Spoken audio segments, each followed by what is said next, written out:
Welcome back to another edition of Components Breakdown. Today we're going to look at the 2010 release game called Resident Evil Deck Building Game, which is a 2 to 4 player game that takes anywhere from 30 minutes and up.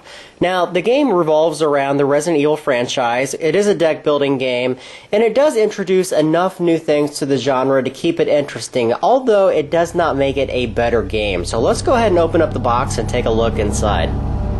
When you open up the box, the very first thing people are going to see are these clear plastic inserts, in which 5 decks are here. They're shrink wrapped in the top, and then an empty tray on the bottom. These can be thrown away once the cards are taken out of the shrink wrap, because it will not fit back in the box once you start organizing your tray. There is a full color rulebook which has all 3 different styles or modes of gameplay in it. On the back is a checklist of all the different cards that are included, how many cards, and where they fit into these numbered slots. And you can kind of see the numbering system right there on there. Now, I apologize because I've sleeved all the cards prior to this, so you will get a glare once I start recording some of the video. However, the reason why I sleeved them is because there's a huge majority of these cards that are severely warped. And if you look at these, you can see how warped they are. And I'm not sure it's because I may be in the minority here, and I may be the only person that this is happening to, but it may be the humidity in the house as well. I don't know, but this is throughout the entire set. And as you can see through here, you see a lot of warping on all the cards. So that is what comes with the box. Let's go ahead and set up the game, start explaining the cards and the gameplay.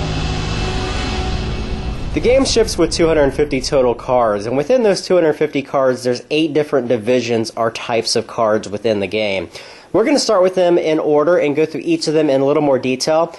Again, I wanted to preface this by saying I have sleeved the cards. That's due to the large amount of warping in a lot of the cards that ship with the game. Let's start off on the left-hand side and go through the characters. For those that are familiar with the video game, you're going to have all the usual suspects, and I've just pulled out a couple of them here. We have Barry Burton, Claire Redfield, Leon Kennedy, Chris Redfield, and Ada Wong that I pulled up. Each of them has a different health value, which is indicated on the top right portion of their card, denoting how much health they have before they would die and be basically respawn. Also, each player has a number of levels underneath of them with a commendation right next to that, stating that if you have so many decorations or so many infected that are killed, you would level up and get that ability. And again, as I previously said, there are 2 levels from every character, and all of them are quite different from one another. So there's no residual elements between any of the characters, which is quite nice. The next kind of card are action cards, which allow you to take actions in the game. The very first thing that you'll notice is a cost in the upper right hand corner. This is the case for most all of the cards in the game. They cost a specific number of gold in which you will have to pay to obtain them. When you play these action cards, the very first thing you would do are the actions or the symbols that you see on the bottom, such as being able to draw another card from your deck or allowing you to buy something else on that turn. They also, some of them provide gold, some of them provide you with additional actions, and there's all kinds of different ones. Once you fulfill those symbols, you have to do as much as you can from the text on those cards as well. Very easy to understand. The third type of card in the game is called items, and again they have a cost in the upper right hand corner, and for those familiar with the game, once again, this is a green herb which allows you to heal. There are weapons in the game, and there's numerous weapons. They all have costs, again, in the upper right-hand corner. We're looking at a bolt-action rifle here. Most of them have a specific ability that allows you to do something in the game. What you will notice below them, though, is that all of them provide damage that you will do to the infected in the game, and then a requirement of ammunition, which you will have to expend in order to use that specific weapon.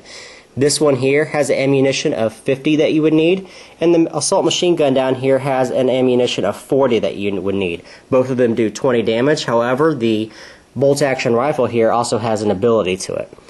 There are 3 types of ammunition in the game, and all of them do primarily the same thing, although they come in different denominations. There's one that is free to take, there's one that costs 30 to take, and then one that costs 60 to take. And they provide either 10 and 10, 20 and 20, and 30 and 30 in the ammunition and gold category. The next categories are the infected, and these actually are what you will be fighting inside the mansion.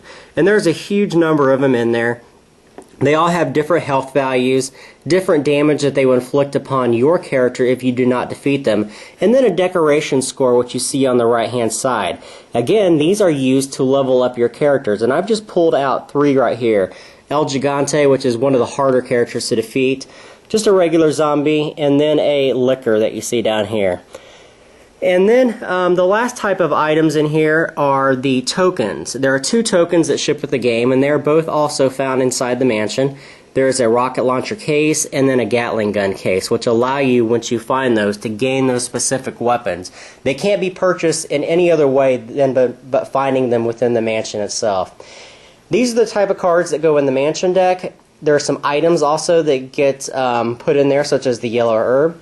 And with that, those are all the different kinds of cards. When you first set up the game, you're going to set up a grid that you see here.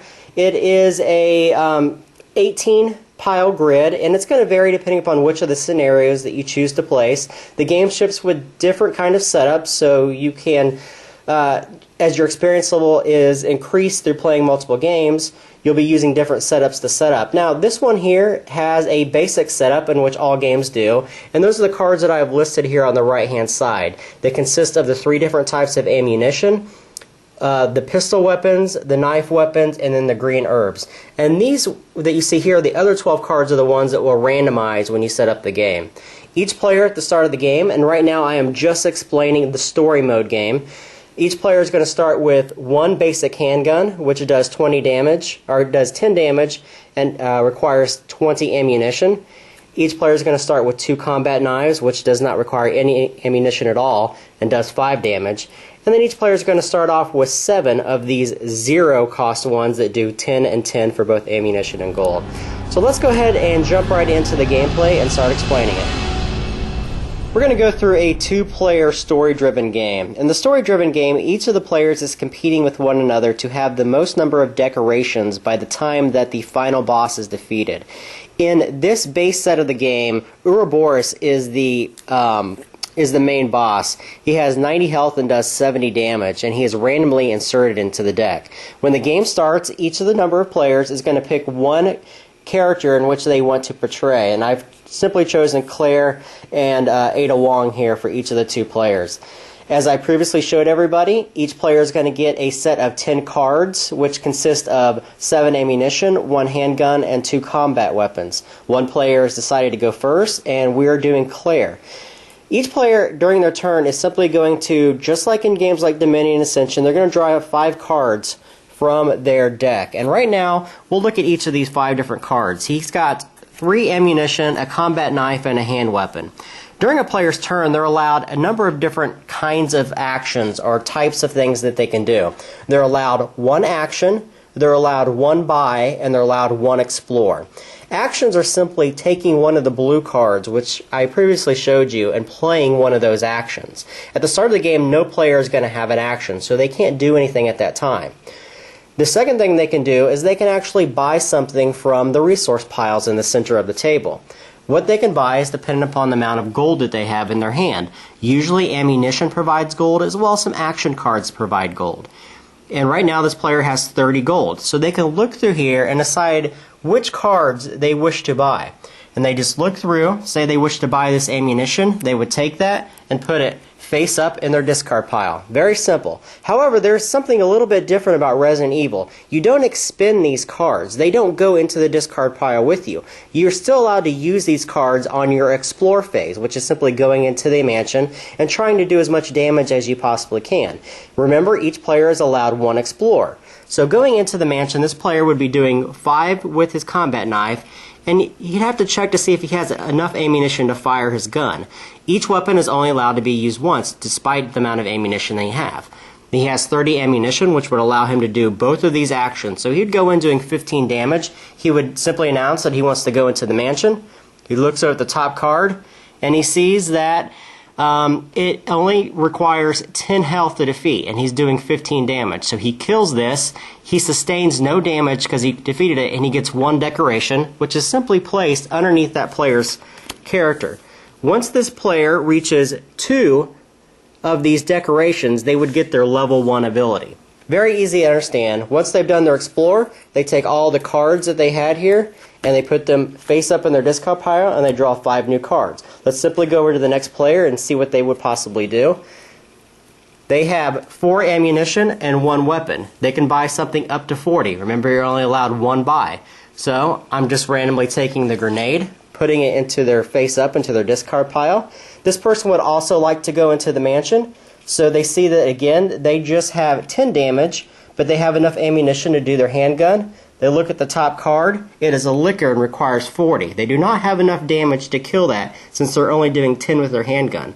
This character would sustain 30 damage. Right now they start off with 70, so they would go down to 40. You would need a piece of paper to be able to track this kind of thing. There are no tokens in the game.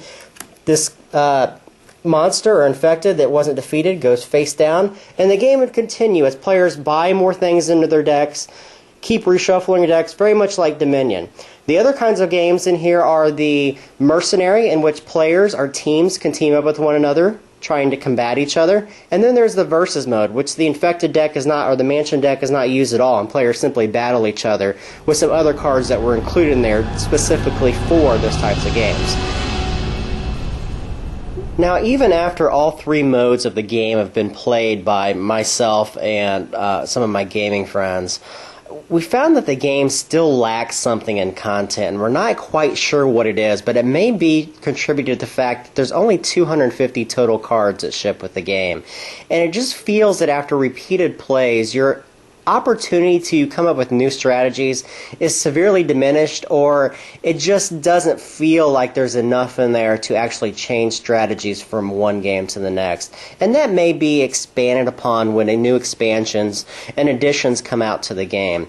The other problem we had with the game, or one of the other two problems we had with the game, is the inability to actually see what you're going to be battling in the mansion. Now, games like Thunderstone, which I think it's most appropriately attributed to, are closely resembling. In Thunderstone, you have all of your decks face up, so you can kind of see what you'll be fighting and give your deck the ability to combat those things. In Resident Evil, everything is face down, and you're never quite sure what it is you're going to be battling from one round to the next. And you know, the first couple of playthroughs that you have with the game, that's actually quite enjoyable. But the more that you play the game, the more you realize that it's a true nuisance and a setback to the overall game design for us. Just didn't enjoy that portion at all. Another problem we have with the game is that although it typically says a game is going to last about 30 to 45 minutes, there have been several games that we played in the story-driven mode that have lasted well over an hour and a half, almost 2 hours in length, just because of the luck of the draw and your inability to know what's going to come up and what you're going to have in your hand at a specific time. And it can actually drag on for quite some time, which doesn't really benefit this style of game. This is a game that you kind of want to sit down, play quickly, and put away. Which brings me to my last point. The setup on this game is quite atrocious. The box, although they did an admirable job trying to put in an insert that allows for some kind of sorting in the game, but the way that they did it, it's just not enough. You're going to have to come up with your own sorting methods, because putting this game out and putting it back into the box and the numbering system that they use on the back of here is just not organized properly. This game is going to appeal to people that really like the Resident Evil theme. For myself, who has been a video gamer all my life, I really wanted to like this game. I like the theme much better than Dominion. I actually can't stand the Dominion theme. I can't stand the artwork on it, and I'm probably very much in the minority. This is something that I thought would really appeal to me, and it did the first couple of games that we played, but the more you play it, the more you realize how limited the game system is, how few cards are in the deck, and how atrocious the mansion is the more that you play. So that is Resident Evil. Buy with caution. If it's something that you think you might actually enjoy, by all means give it a shot. I think it's worth a shot. The deck building games are still fairly new on the market, so you're going to get something out of it. Just know that your mileage may vary. I am Jeremy Salinas. That is Resident Evil, and thank you very much for watching.